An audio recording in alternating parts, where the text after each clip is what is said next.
Afternoon. Good to see a good turnout today. Like Paul says, today it's going to be a brief LOLER because I could be standing here all day talking to you about it. So I've already been told to clip the time because I could have been here for hours.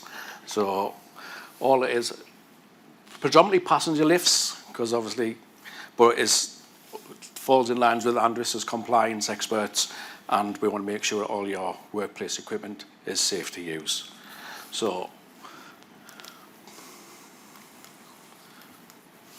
as you can see on there, what is LOLER? I get asked quite a lot, what is LOLER?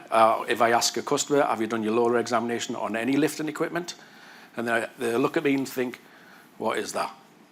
Well, as you can see there, LOLER is the Lifting Operations and Lifting Equipment Regulations, 1998, and it works alongside a lot of other regulations, Health and Safety at Work Act, PURE, Management of Health and Safety and Workplace. And the main reason for the LOLERs is to ensure your equipment is safe to use, properly maintained, used correctly, and it's subject to thorough examinations. Biggest question is, who's responsible for it? As you can see on there, the duty holder, lift owner, is the primary legal responsible under the LOLER regs. So some of you in here may know already about LOLERs and the compliance side of it. Some of you already may deal with people who do your LOLERs. The competent person, i.e. this is me, I'm the one who's going to carry out these inspections on your LOLERs, on your lifting equipment, sorry. I will do a thorough examination on all your equipment. Lifts, you'd be surprised, need to be inspected every 6 months, twice a year. Lifting equipment, goods lifts, once a year, but if it carries people, it's got to be twice a year. And the maintenance company, along with LOLER, you've also have the equipment maintained and safe to use. And this is always separate from your LOLER company. At the minute, we've got andwis lifts, where a lot of referrals come over to us to do their LOLER inspections. It's got to be total, separate, impartial, and there's no conflicts of interests. It's like marking your own homework if they did their own LOLERs. So a thorough examination, what is it? It's a systematic, detailed examination of any lifting equipment. We use them predominantly lifts, obviously because Abbey was formed from previous lift company, so the skill set normally is in lifts. But it goes with all lifting equipment. So as you can see on there, the thorough examination, the competent person is aimed to detect any defects that may occur or look like they're going to occur and might become dangerous. As you can see in red there, thorough examinations, it's not the same as a routine maintenance. Maintenance involves checking and adjusting, replacing parts. The LOLER is solely just an inspection.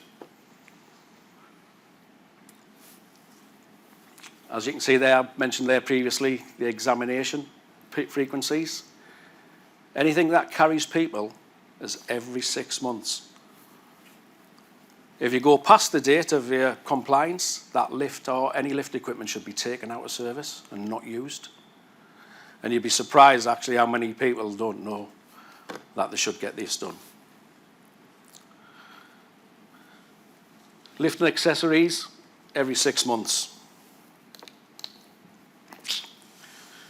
When defects are found, there's 3 different types. There's an immediate or imminent danger, a timed defect, or what we call an observation that could probably do for recommendation for improvements.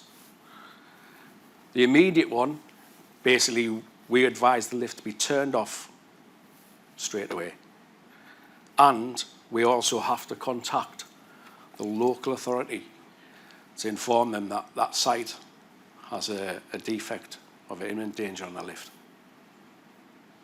A timed one, where this is where we'll put a time date on it, like 30 days, 7 days, 60 days, where we can see something that's probably going to get worse if it's not looked at, or it's not treated, or it's not done.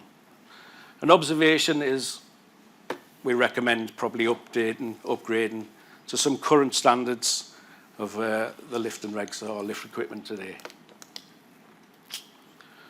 So, any consequences of non-compliance? As you can see on there, the HSE can give you improvement notices, fixed problems, set timelines, prohibited notices, unlimited fines, criminal prosecution, and the last one, in most serious cases, you could go to jail. So, key takeaways: LOLER applies to all passenger lift in non-domestic, if anywhere a LOLER is applied. Basically, if you've got a stair lift in your house, you technically don't need to get that LOLER'd unless somebody else is going to use it as well.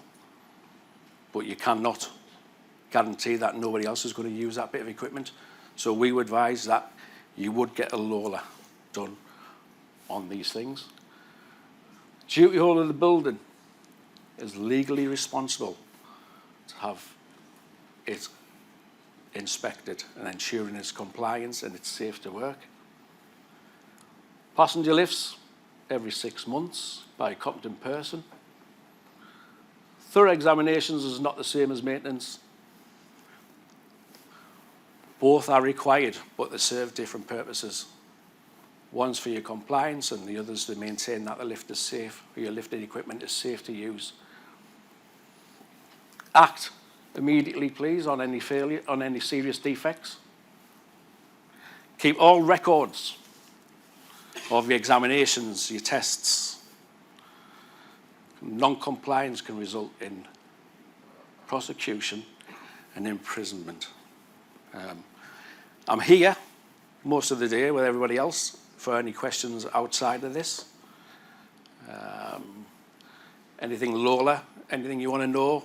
Yeah? Can I ask a quick one now? Yes? Just in terms of the non-domestic premises. Yes. What about social housing? Because that's domestic, but usually commercially led. Yes, So I know. would that fall under LOLER? And Yes. is that all the equipment, like the hoisting equipment? Yeah. Lifts, If it's only for one person in that house, yeah. technically it doesn't need to, but you can't guarantee that.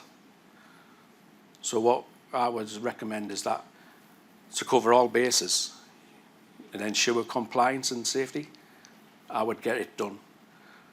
Because What about, on the other side of things, back to commercial, what about like warehouse locations that have got the loading equipment? yes, everything. How often is that? Is that 6 months as well? Only if it carries people. Yeah, okay. Any like goods, lifts, dock levelers, that just once a year.